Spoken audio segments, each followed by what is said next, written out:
Xanım Ana Əlibəyli Sankt-Peterburq Universitetini bitirmiş hüquqşünas Sabir bəy Əlibəyovun və maarifçi Məsuma xanım Qarayevanın ailəsində dünyaya gəlib. Bu onun ədəbi mədəni mühitlə erkən tanışlığına zəmin yaradıb. Xanım Ana Əlibəyli Bakı Dövlət Universitetinin Filologiya fakültəsində təhsil alıb. O ilk şeirlərini gənc yaşlarından qələmə almağa başlayıb. Xanım Ana Əlibəylinin sözü gedən şeirləri 1938-ci ildən dövrü mətbuatda dərc olunub. Onun yaradıcılığı daha çox uşaq ədəbiyyatına aid idi. Xanım Ana Əlibəyli yüzlərlə şeirin, onlarla poema və səhnə əsərinin 30-dan artıq kitabın müəllifidir. Xanım Ana Əlibəylinin əsərləri janr və mövzu rəngarəngliyi ilə az yaşlı oxucuların inkişafına xidmət edib. Onun poeziyası uşaq psixologiyasına və idrak səviyyəsinə tam uyğunluğu ilə fərqlənir. Xanım Ana Əlibəylinin şeirlərindəki əsas mövzular vətənpərvərlik və təbiət sevgisidir. Ən önəmli xüsusiyyətlərdən biri odur ki, Xanım Ana Əlibəyli uşaqlara quru,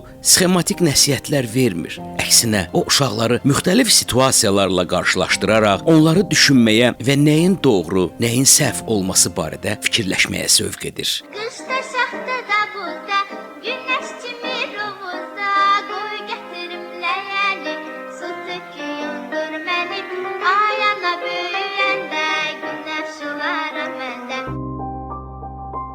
Xanım Ana Əlibəylinin şeirlərinin dili sadə, aydın və musiqili ritmə malikdir. Elə bu səbəbdəndir ki, Xanım Ana Əlibəyli bir çox uşaq mahnısının sözlərinin müəllifidir. Bunlardan biri də Günəş olaram mən də adlanan şeirdir. Əməkdar incəsənət xadimi Xanım Ana Əlibəylinin əsərlərindən bəziləri keçmiş SSR xalqlarının, eləcə də Çex və Slovak dillərinə tərcümə edilmişdi. Bu fakt onun yaradıcılığının yalnız milli deyil, həm də müəyyən mənada beynəlxalq əhəmiyyət daşıdığını göstərir.